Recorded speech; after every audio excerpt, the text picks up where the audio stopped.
Thanks for checking out this episode of the Screen Facts with Jason Davis podcast. In each episode, we talk about a movie, we share some fun trivia facts during the conversation. You can check out the latest episode of the podcast on Wednesdays.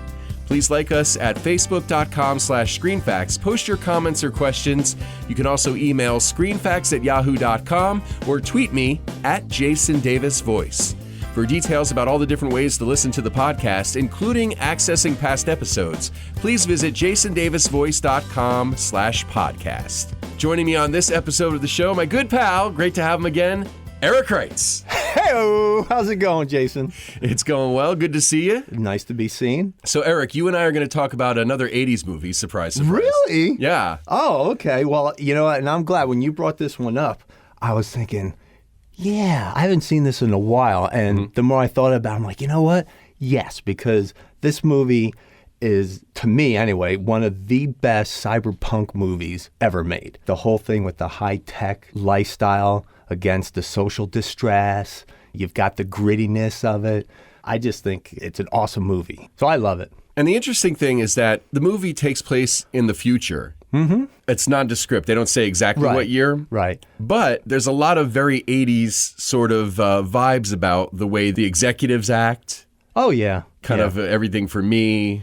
And, I'm thinking it could almost be that time. I mean, it was made in 1987. I think they're not looking very far into the future at all, really, the way it was presented. And, you know, here we are 30 years later. Right. And, it's really close. I mean, I think the writers did an awesome job. Absolutely. With some of the stuff that they were predicting that we're seeing. So the movie that we're talking about today is Robocop. Now, this is another one of those great 80s movies that had a remake within the last few years. Right. I saw the remake. How was it? Not good. I didn't think it was necessary. For me, didn't hold up to the original. And the original, 30 years later, to me, is still a great movie. I really like how you have this big corporation that not only runs the police, basically, but they also run the crime. Yeah, that's true, actually. It's fantastic how they're playing both sides. So released July 17th, 1987, I happen to have a version of this on DVD that's unrated. I'm sure I've seen the theatrical version too. I think the only difference is just the unrated version is a little bloodier. It's just more graphic violence. Like, for example, when the Ed 209, the big robot, blows that guy away in the boardroom. So that happens in the theatrical, right? Oh, yeah. And it's horrific. And it's a scene that Edward Neumeyer, the writer, one of the writers, that's something he always wanted to do, was have a shoot 'em up in a boardroom. So I guess he's got issues with corporate. So, and and that whole scene is just freaky because, you know, here comes in the big robot. Then they come in with the little podium with the with the controllers and stuff. Yeah. And it's like, and right there, I'm thinking, what? Really? You have 30 seconds to comply. Oh, that poor guy. Yeah. No, thank you. I don't care how much you pay me. I'm not pointing a gun at that machine. Right. Obviously, they expected that when he drops the gun, that the thing wouldn't blow him away. But, and that was horrible. In the unrated version, it's relentless. They just and then like the packs of blood blowing up on him. Like, well, that scene, the shooting lasted a good maybe 12, 15 seconds. Oh, so maybe the theatrical, so maybe the only stuff that's rough. different then is when they kill Murphy. Because in the scenes where they kill Murphy in the unrated, I mean, it's real brutal. I mean, they blow his arm off. They blow his hand off They first. blow his hand off. Yeah, and you see it, and he's trying to hold his hand. Oh, all right. Yeah, so I don't that know what was the difference still in is it. then. I don't know. Was there any sex at all? No. Was it uncut? No. When they kill Murphy, do they show him getting shot in the head in the theatrical version? Yeah. Wow. Yeah, they do. So I just wonder if it's like maybe it's that, but like just a little bit more brutal in the unrated version. I don't know, but that's the thing. This movie went, I think, like 12 times to get rated. Yeah, it kept getting X ratings all the time. Yeah. I mean, I'm assuming based on graphic violence. Oh, absolutely. Yeah. Which, you know, in this movie, I think it was trying to kind of not necessarily poke fun or satire the violence in the 80s movies, because there really was. I think the 80s is when we really started to see a lot more graphic violence. Oh, absolutely. And I think this movie was trying to point that out, and whether it was taking advantage of it or it was trying to go over the top to say, look, this is crazy what we're doing. But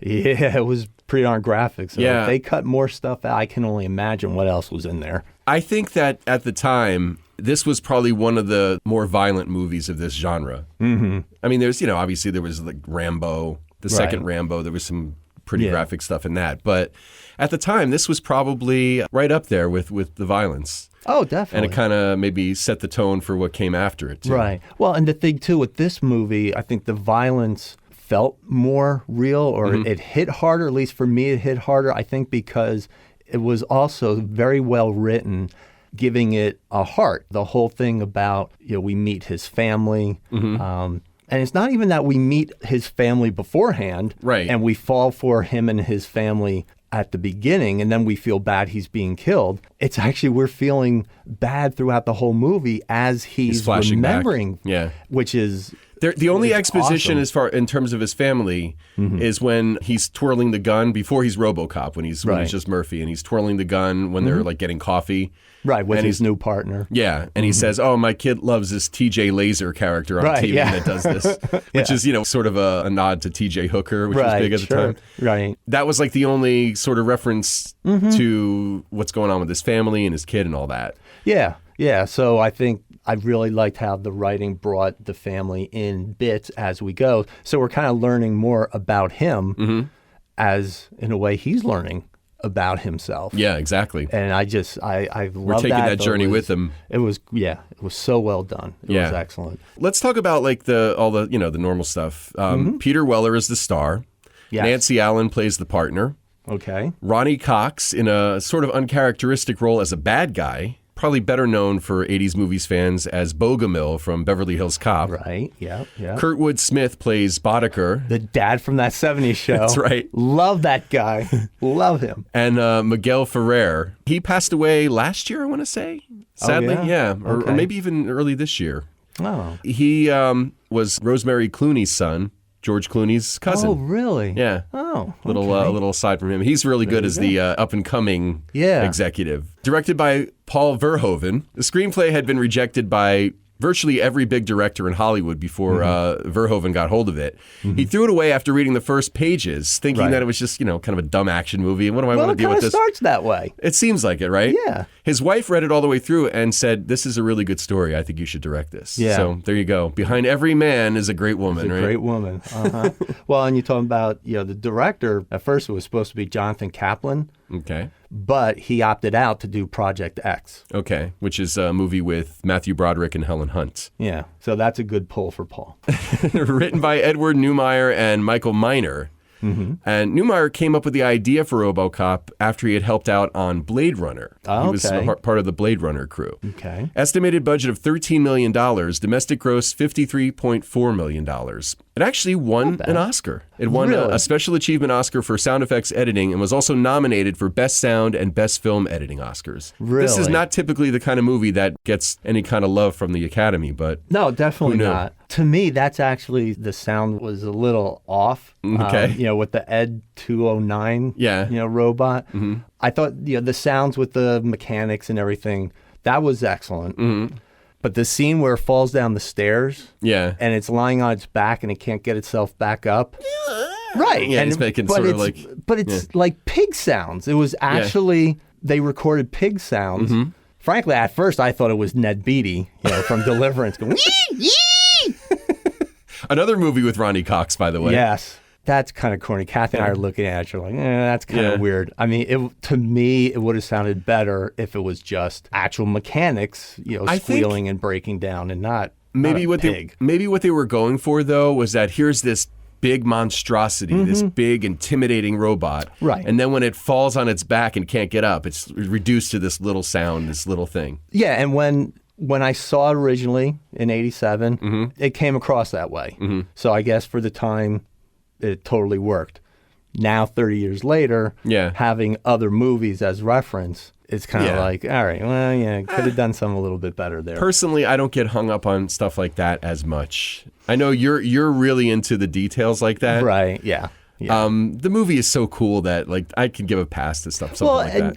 And I give a pass to a lot of, the corny dialogue. And I mean, the sound editing, I wish they took out the crazy laugh of that one black dude. Oh, yeah. Oh, come on. Actually, we really? kind of enjoy it. It's because it's kind of funny. It's a little comic relief in all of this, you know? That cackling laugh that he has. Oh, I hate it. They all sort of laugh like that, though. They all do. And to me, that's one of the corny 80s leftover things. Yeah, I mean, these guys they're so bad, and there's like, 4 or 5 of them, and they're all around Murphy. They're pointing their machine guns at him. Yeah. And they start blowing away, and they're all like, yeah. Come on, really? Yeah, it's a little weird, but still, it's a powerful scene. It sets things up. So, yeah, I give it a pass. So it turned out that when he was in the full Robocop costume, Peter Weller was too bulky to fit behind the wheel of the police car. Yeah. Well, now, could you imagine? It was the 80s. So, Right. Of course, who was one of the first guys they were considering? Schwarzenegger. Well, obviously, you can't put him in that. It would have been way too crazy big. Plus, he was the Terminator already, so I don't think he would have worked as another cyborg. Yeah. That would have been, I think, and too I think much. you really needed an actor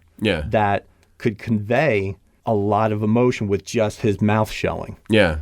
Which I think, Peter was really good at doing. Especially the scene where he's sitting in that Robocop chair and he Right. starts dreaming. Yes. And he's kind of jerking those quick jerky moves, Yes, and he's yeah. just wincing and everything. Yeah, it's pretty cool. That was great. And he actually, for 4 months, took mime lessons. Oh, okay. Yeah, which I thought was pretty interesting. Yeah. But mimes, I mean, don't they not use... I guess they use facial expressions. I'm just Sometimes, used yeah. to them always pushing out of the box. Yeah, and pulling against the wind and all that stuff. Right, pulling the rope, yeah. Walking down to the basement. Actually, I think I read with the miming thing, yeah. he kind of had to rework his training a little bit because the suit was bigger and bulkier than originally they thought. Okay. So like all the moves that he kind of had planned while he was in the suit didn't really work because the thing was so bulky. Right. Well, he actually wanted it. He thought Robocop, it would be better to be a little more fluid. And I think he even used the word like a dancer because, being in the future, that robotics should be at the point where it's not just clunky back and forth. Right. It should be something that's more poetic, which, again, to me, lends to, well, this is why it's like a cyberpunk film, because it's the grittiness. It's still a robot that, trudges and turns jerkily. Right. But there was a scene getting near the end where he does show a little kind of dance move in a way where he's, I think it's near the end, and he's heading into the headquarters.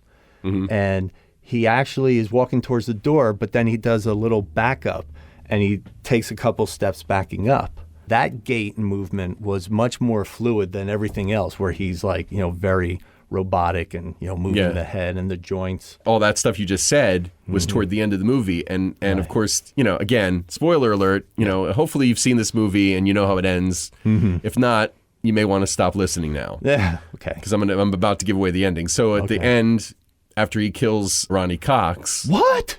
Yeah. The old man says, "Officer, what's your name?" Murphy. Yeah, which is very cool that he acknowledges that who he is. Yeah. Even though he's not supposed to have any memory of who he is. Right. He's supposed to be just skin and the metal stuff. Yeah. You know, pretty much. But I started to say before that he didn't fit in the police car, so what they had to do was he only wore the top part of the costume, and he was in his underwear below that. And to maintain the illusion that he has the entire suit on when he's in the car, right? They did sort of shots of his robotic feet exiting the car to show him getting out. Right. And like, there's only one scene, I think, in the movie where he gets out of the car full costume. Yeah. But he's already like halfway out of it. Exactly. The way they're shooting it. Right. They probably did an edit to make it look. Yeah. And it's when he goes to the, I guess, city hall when the former city employee is holding the hostages. Yes, because the councilman has taken the mayor prisoner, and you've got all these guys on the outside, all these cops outside surrounding the building, trying to communicate with them, and the guy's obviously, off his rocker. It was hilarious where he's like, the cops are like, all right, we'll give you what you want. What do you want? He's like, I need a car. All right, we'll get you a car. What kind of car? 6,000 SUX, something that's shitty on gas mileage. It's like, that's America for you. Which is that's the car that the bad guys drive later on, and they have the commercial for it with the dinosaur. Yeah, that's right. Yeah. And it's, and it was that actually is interesting because I have a note about that. Mm-hmm. Oh, because the car that the police are driving is like a Taurus or something, right? The police cars were modified Ford Tauruses. Right. And one of the main competitors of the Taurus at the time was the Pontiac 6000. Ah, okay. And that's why the villains drive the 6000 SUX, or the 6000 sucks. And that car was built from the body of a 1976 Oldsmobile Cutlass 4-door sedan. So that definitely was a gas guzzler. Maybe a little bit better than 8.5 miles per gallon like the SUX gets.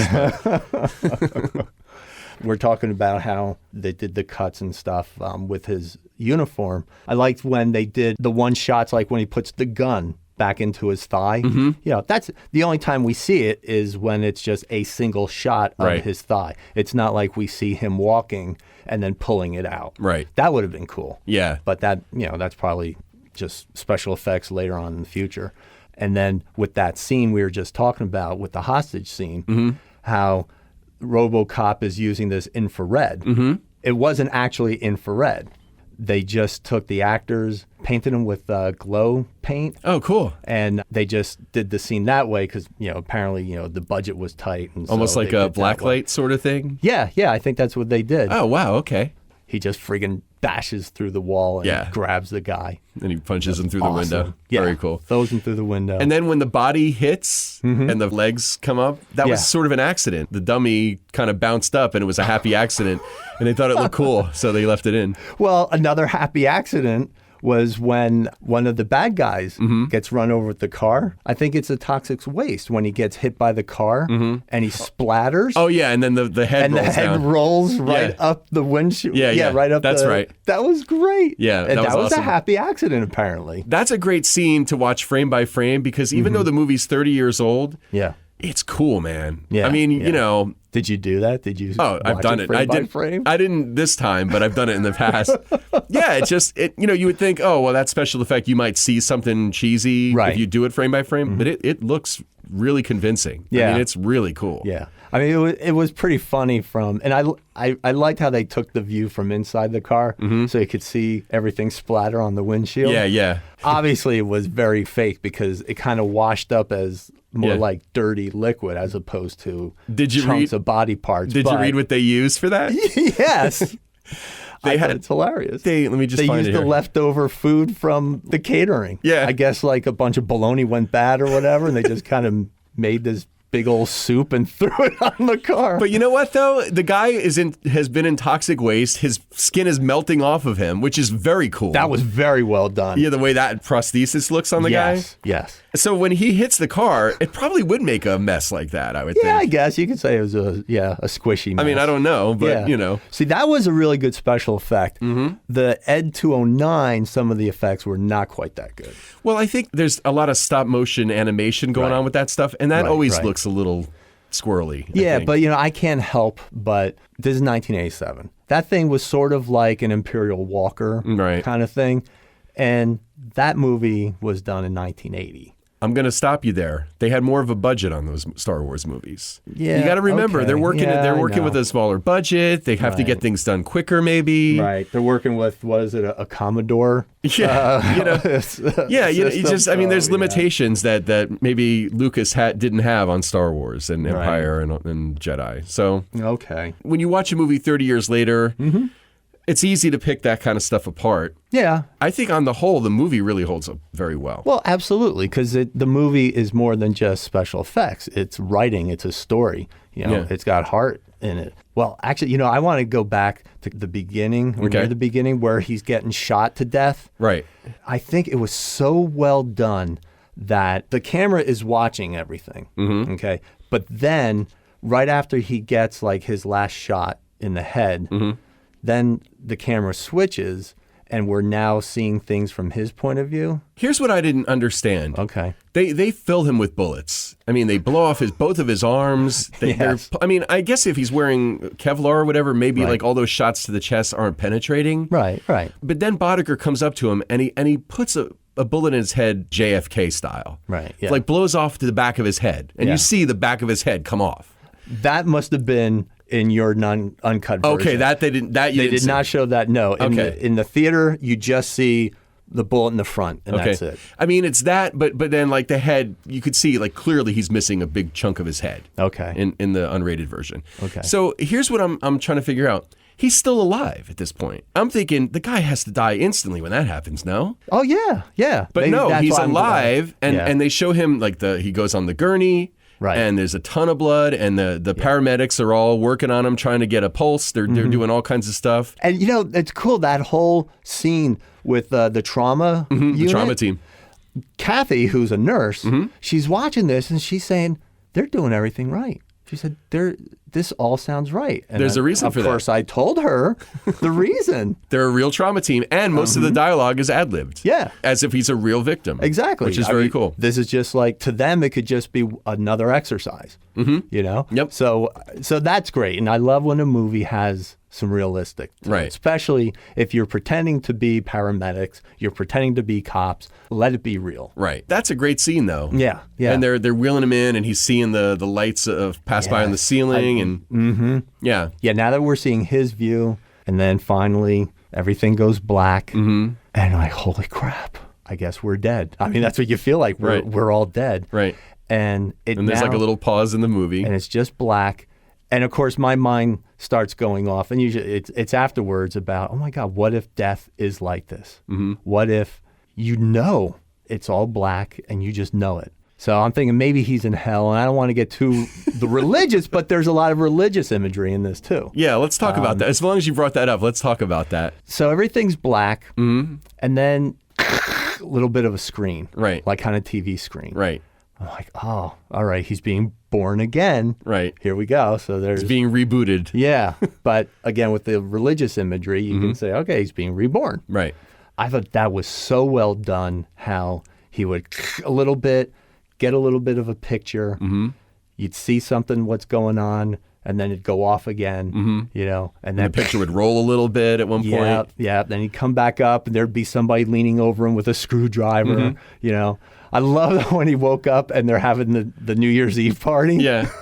But also when the one doctor says, "Oh, we were able to save his left arm." No, we want full body prosthesis. Lose the arm. He can't hear me, can he? Yeah. Oh, yeah. No, we're going to reboot him. So they end up cutting off his one good arm that they saved. Yeah. And they give him the full robotic thing. But there's some cool things, like you said, when they're screwing stuff into his helmet or whatever, and you see it come down. Like it's very, very well done. Yeah, and when they bring up, now that he's been, I don't know, robotized, electronicized or something, right? And they're putting in like this target screen, right? So you got the grid, and the one holding up the pen. And the woman who kissed him during the New Year's Eve party, she's now this very straight scientist, with those gargantuan eyeglasses, very sexy, by the way. Kathy's like, those are silly glasses, and I'm like, oh, those are so cool. And you're like, I like those glasses.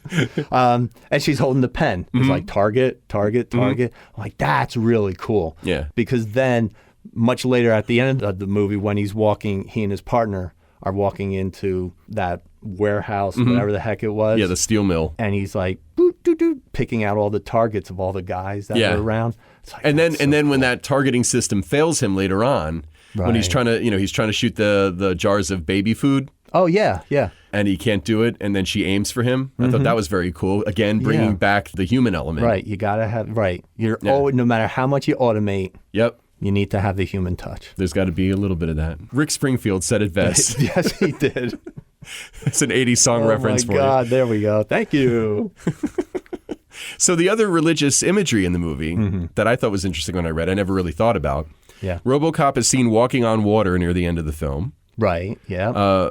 Verhoeven has stated that he sees the character as a futuristic version of Christ. Sure. Additional references include the gunshot blast to Murphy's hand as Jesus' hands being nailed to the cross. Okay. The bullet to Murphy's head seen as the crown of thorns, and Boddicker's blood at the climax of the film turning the water red like wine. The shootout at the cocaine factory wasn't originally intended to be so fast-paced, but what happened was the automatic guns that they used in the scene kept jamming up during filming. A lot of the camera shots didn't provide more than 3 seconds of usable footage. Oh, okay. So what they had to do is they had to edit it in a way in order to get like all the pieces that where it did work. Okay. And that's why it kind of is really sort of not choppy, but it moves really fast, that scene. And I think it's kind of cool because it's a pretty I think that scene is better fast. I think that if it was kind of drawn out, it would be not as good. Some other challenges with the RoboCop outfit too. First off, it was very hot and heavy, and Peter Weller was losing weight. He was losing like 3 pounds a day of water weight. And he's already a fairly thin guy. Yeah, he's a pretty small guy. They actually put an air conditioner inside the suit. They had big fans on set that he would stand next to. Yeah, I'm sure. But yeah, when they first put the outfit on him, it took 11 hours. Yeah. Can you imagine? 11 hours. I think it's probably worse for Peter Weller in these movies because, I mean, in addition to it taking all that time, I mean, it's heavy. Right. He's carrying this around and it's And he bulky. can't dance like he wanted to. Right. So, he's clumping around. He was a method actor. So he tried to stay in character. And it's funny, I found just a few photos and clips where the crew would actually like make fun of him because he's trying to just walk to the bathroom as a robot. And it's like, come on, dude, you got to go to the bathroom. Just go, Yeah, it is pretty funny when you hear about that and, and call me Robo or whatever. Yeah, exactly. Again, you're not doing a Shakespeare thing here. You're RoboCop. You can get into character pretty quickly, I would think. I would hope. Because again, the suit does a lot of the work too. No disrespect to Peter Weller, who's I think great in the movie. And is a great actor. I've seen him in other things too. Oh, sure. And when the mask comes off, which was awesome. Yeah. They take the mask off and he's unscrewing it. Yeah, and he's got like half cyborg head, half and real. the screws are like 4 inches into his skull. Yeah. That's fantastic. And the rest of the movie, his face is showing. Yeah. That's real acting. Yeah. That was good acting. Yeah. They use 7 RoboCop suits throughout the movie. Wow. Well, yeah, because you got ones that are shot up. Yeah, out of the 7, one of them has special safeguards and fireproof fiberglass for the stuntmen. Sure. Oh, yeah, because they're like blowing up the gas station, the cocaine place, and the gas station when it blows up. Yeah, right. Another 2 were used exclusively during the third act of the movie, where RoboCop gets damaged. Which is interesting. Yeah. And the scene like when all the cops are trying to take him out in the parking garage. Yeah. Oh my God. It's like Kathy and I are watching this and like we're welling up. It's like, why are they don't know what they're doing. Yeah. Oh my gosh. Oh yeah. When there's another religious aspect. Yeah. Forgive them. They don't know what they're doing. Yeah. It's like, why are all these cops trying to kill their own cop? Well, because they think he's malfunctioning. Yeah. And stuff. Well, it's the corporation. Yeah, it's you bastards. Corporation. The suits were the most expensive thing on set. Producers say they cost anywhere between $500,000 to $1 million. That's ridiculous. I could go on eBay and get one for $3,000. I did. I looked it up. Not from the movies, I don't though. think, they're not the original ones. But if you want to look like RoboCop, I mean, they're pretty darn well made. And I liked, then with the suits, like one of the things when he has the large spike that comes out. Yeah, so you mentioned before the little holster that he twirls the gun and puts it into his leg. Right. That and the spike weren't actually part of the suit. Oh, the spike wasn't either. No, they were that both. Makes sense. They were both shot separately. Yeah. That's why if you watch, you don't see any the rest of them. That's right. It just kind of like passes in front of his head. Yep. Oh, okay. That thing's you gotta badass, look at that spike. Well, and it's funny because then at the end of the movie, he uses that spike and he puts it in the whole big digital video recorder, whatever. Interesting that long spike can absorb all that data and stuff. Right. Okay, whatever. Well, yeah. It's like R2-D2. It's his thumb drive. It's USB. No, that's, back in the 80s. Right. And by the way, I thought that was really cool that there was stuff in this movie that became reality later. Like, for example, when Boddicker goes to kill Miguel Ferrer's character, when he's got the 2 hookers and stuff. Yeah. And he puts a DVD in his system. That's right. Yeah. To with Dick Jones's message. That's right. It was an actual like Bobby DVD Boy. thing. Yeah. You're probably begging for your life right around now. Exactly. Like, yes, he is. So the first time he uses the spike thing is to look up the mugshot at the police station. Then he kills Boddicker with it. Yes. Which is that's right. fucking badass. That man. was awesome. Right in his jugular. Yeah. Right in the side of his neck. Yes, that was nice. And he's bleeding out and it's coming out of his so cool. But then he goes, like you said, he goes to the boardroom to arrest Dick Jones. Yes. He plugs it into the system there and it's still got the blood on it. Exactly. I was going to say, it's got the blood going into it's like, wow. Why would that work with the blood on it, right? Maybe it's a conductor. I don't know. It's cool though. But it just reminded me of an R2-D2 thing. Yeah. I kept seeing Terminator and Star Wars stuff watching this movie. In fact, I'm did you sure know that's not by accident. the original trailer shown in the theaters? They used the Terminator music, Yeah, right? they didn't have Robocop music yet. Dun, dun, dun, dun, dun, dun, dun, dun, dun. Yeah. I love that Terminator theme. That's good stuff. Oh, that is good. Producer John Davison provided the enforcement droid 209's voice, Ed 209. Yeah. We mentioned before that they used pig noises, and the growls were from a jaguar. Stephanie Zimbalist was originally cast as Lewis, but she had a commitment to Remington Steele, so she couldn't do the movie. Yeah. I like who they selected. Yeah, she's good, Nancy Allen. Yeah, I like that. Yeah, they kept cutting her hair shorter and shorter to try and make her Less sexual. Yeah, I mean, but really, I mean, she's very cute and she's very feminine. She's very petite. So anytime she was running away from the camera, but she kicks ass. You knew she's a woman. Right. But yeah, she kicks ass. She kicks ass. Did you notice that there actually is boobage in this film? Yes. Oh, okay. All right. Very fleeting. Was it the hookers or not the hookers? I'd buy that for $1. Not that guy. Oh, I know. In the locker room in the beginning. Right. Yeah. A gratuitous boob shot in the locker room. Right. And of course, the totally director, unnecessary. No. Okay. It was completely necessary. Okay. Go ahead. Because it's showing how at this point in the future, there's just gender neutrality. It's just one bathroom, one shower. The locker room. Men, women. Yes, the locker room. Just men, women, all together. That's it. The female cops are dressing with the male cops. That was it. In the future. And I mean, in the theatrical version, it's barely a second or two long. It's probably a little longer in the unrated version. But it was enough for me. Because I'm very astute. Yes. Movie watcher. Especially when I know I'm going to be coming here and speaking about it. I want to. You pay attention? I pay attention.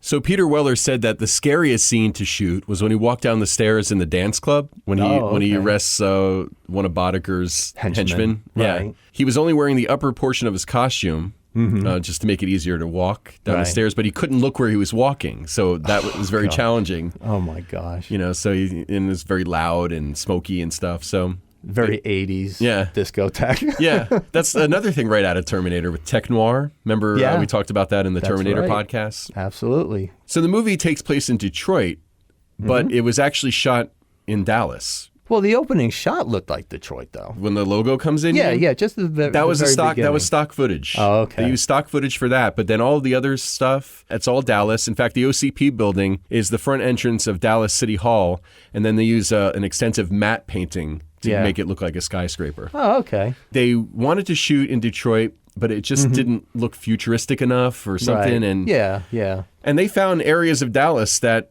were seedy enough to double for Detroit, which is very interesting. Yeah. Kind of sad. Some of our biggest cities have that. Yeah. We were talking about the violence. They created a couple commercials. Both commercials, I think, are brilliant. I read that the idea of the commercials was to kind of give some levity to the movie because of all the violence. Yeah. I'm like, these commercials there's no levity to these commercials. I don't know about that. Like the one for Nukem commercial? I think that's funny though, because it's tongue in cheek. It's tongue in cheek, but it's nuclear war. I know, but it's obviously supposed to be like Battleship. And they're talking, yes, it's supposed to be. Well, Battleship is like a made up thing. I know. But they're saying, look, oh, your people are taking over Pakistan. And it's like, oh my God, in 87, he's talking about Pakistan and they're nuke them and then, the big mushroom cloud in their living room. And they're like, oh, this is great. What the fuck's wrong with you people? You're playing a nuclear warhead game and this is levity? So that's not something you would play with your kids? Oh, sure I would. I'm a consumer, so, But that was the thing. Those commercials really didn't. I mean, yes, maybe on the face. I'd buy that for $1. I'd buy that for $1. Those commercials are great. Yes. One other thing I just want to mention, this movie, 30 years old, but certainly has resonated over the years with movie fans. In 2011, an internet rumor began to get funding for a Robocop statue to be placed in Detroit. Yes. Peter Weller created a public service announcement to support the proposal. Right. Eventually, a Kickstarter campaign was created and actually raised the money. Yes. It's being built. Yes, it is. It's still in production. At one point, Richard Nixon was brought in. He was offered $25,000 to do the promotion, and he gave it to the Boys and Girls Club of America. Oh, okay. So kudos for helping Richard out a Nixon. good cause, yeah. Yeah. Robocop would have wanted it that way. Absolutely. Then I read in the Detroit Free Press not even 2 weeks ago, according to Detroit's Venus Bronze Works, the assembly of the statue is already in progress, and the final major molds of the Robocop statue were completed and poured in mid-October of 2016. The project manager, Brandon Wally, says that Imagination Station is in the process of working out the logistics to nail down the desired geographical location for the statue. So this is going to happen. This is truly going to happen. That's awesome. So we have to take a road trip out to Detroit. That's going to be one of our things, right? I've seen the Rocky statue. Yeah. So I got to see the Robocop statue. Got to see Robocop. And while we're out that way, we might as well go see Field of Dreams and there you go. Whatever else. Yeah, we can make a trip. One more thing I wanted to say. In the same year, 1987, a known criminal who had just committed a robbery ran into a dark cinema to avoid being caught by the police. He became so engrossed in watching the film, he didn't notice that the police had actually emptied out the cinema. When they finally stopped the show and turned the lights on, and he was in such shock because he's alone with all these cops around. He didn't even, he didn't even fight. He just let him handcuff. That was a cool movie. That's a great movie right there. There you go. So in a sense, Robocop arrested the guy. Yeah. How do you like that? Wow. That's cool, right? That is very cool. On that note. Yes, I'm done. Erik, as always, a pleasure. Thank you for joining me in the geekery. Oh, as always, a pleasure to be here. Thank you so much for asking me back. Always. And thanks to you for listening, as always. Please remember to check out the Facebook page, facebook.com/ScreenFacts. You can let us know if you have a favorite scene from the movie that we didn't talk about or any other comments. You can also email screenfacts@yahoo.com. Please follow me on Twitter at JasonDavisVoice. Remember, check us out on Wednesdays for the latest episodes. We don't do them every week, but we try to do them at least a couple of times a month. For details about all the different ways to stream and download the podcast, including past episodes, go to jasondavisvoice.com/podcasts. Show theme music by audionautics.com. And thanks to our announcer, Kim McKay from kimsvoice.com. Dead or alive, you're coming with me. Screen Facts with Jason Davis is a production of Jason Davis VoiceOver. Visit jasondavisvoice.com if you need a voice for a commercial, narration, promo, internet video, e-learning or training program, and more. Click on the podcast page to get information about where you can download and listen to past episodes. Listen again next Wednesday for a new episode of Screen Facts with Jason Davis.